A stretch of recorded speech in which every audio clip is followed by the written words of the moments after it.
Hey Watchdogs, welcome back to the channel. I'm Sal, and I'm here with one of our coaches, Coach Juan. Hey. Today we're going to go over some nerd stuff. So last video we talked about effective sets. This video we're going to talk about a concept known as progressive overload. So Coach Juan, if you could just as succinctly as possible, like how would you define progressive overload? Yeah.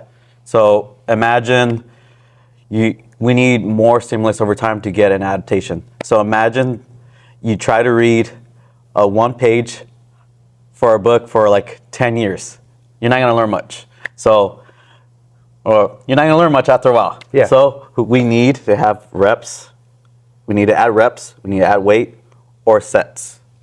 Assuming that your technique is very dialed in, then we can add, each week can add 1 to 4 reps with great technique.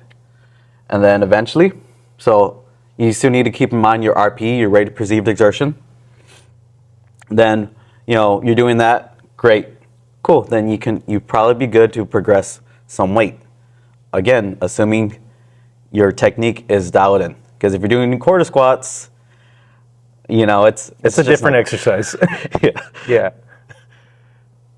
And then, finally, like after, you can only push the reps and the sets for the reps and weight for so long, and then until you're gonna eventually need some more sets. You could just need some more work, and you may hate it, but like your body's gonna love it. Well, it's gonna love the extra volume. Yeah. So essentially, that's what we're looking at. Progressive overload is adding a little bit of everything over time. You're either adding sets, you're adding weight, you're adding, reps. The thing though is we can't do 100 sets of squats, right? We can't do 100 repetitions of squats every time. You're probably, some guys will get up to 1,000 pounds, but it's impossible to add forever. So we look at these 3 variables.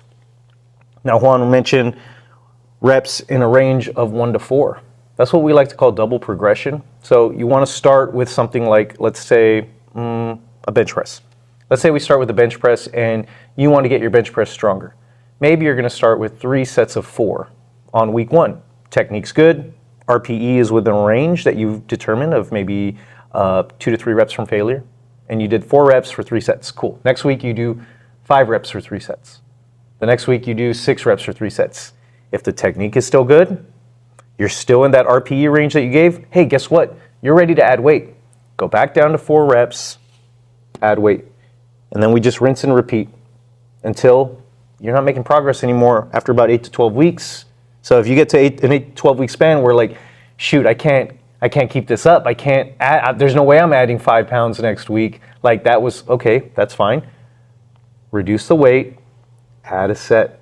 Now you're doing more volume overall, right? You're doing more work, like you mentioned, and we're getting more of that stimulus. How do you use it when you're programming?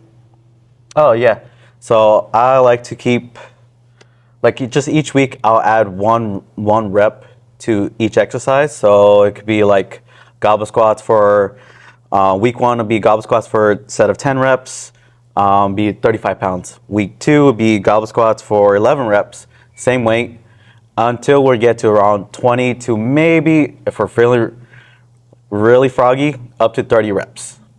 Yeah, so effective reps can be up to 30 repetitions. It just depends on the person's work capacity and, if they run out of gas. When we're talking about like maybe hypertrophy or muscle growth, technique is going to be super important, like Juan mentioned. Like you need to keep your technique dialed in and consistent, set to set, rep to rep, before you're adding reps, before you're adding weight. Because then you're just changing the exercise. You can't go from a full depth squat, be like, yeah, I hit 315 for a full depth squat. Now I'm gonna stack on a plate and half squat it. That's a totally different exercise that you're now doing. And you're changing variables. So we wanna dial in those variables. Like you said, with the goblet squat, if you're able to add a rep from starting at 12 all the way to 30, pretty good, clean technique, right? Weight, about how much weight is a good idea to add, let's say on let's say like on a deadlift, if we've decided that we want to add weight, maybe we've gone from 4 reps, 5 reps, 6 reps, we're resetting, we're going to add weight. What's typically a good amount of weight that someone can add when on a bigger movement like a deadlift? Yeah, so with barbell movements, you can add a little bit more weight, but typically a good rule of thumb is anywhere from 5 to maybe at most 20 pounds. It really depends on the person. But since it's a more loadable medium, barbells are more loadable, you can add a little bit more. But that's not always the case. Yeah, and that's where the RPE is super important. You'll know, like, if you're going to add 15 pounds and all the last 3 weeks, you know, those sets on deadlift you were doing were like an RPE 6.5, 7, you're probably not adding 20 pounds, and then it's going to be RPE 8 or 9, right? Like maybe you're adding 5, and that's okay. What about reps? So rep ranges, we had 1 to 4. Hypertrophy, typically we're looking at like, you know, we're looking at higher rep ranges like 8 plus, you know, no more than 30. But there's some muscles where it's really, really hard to add weight.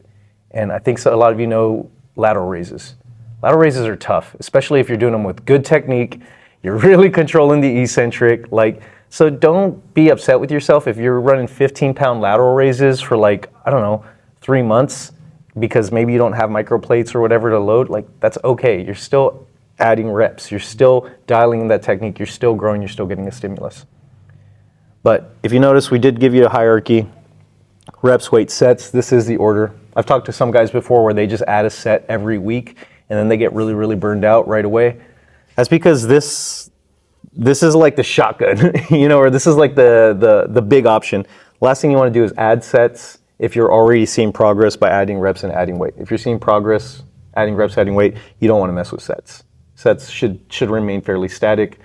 Maybe if you need to deload, you take away a couple sets for a week and then you add them right back in. That's fine.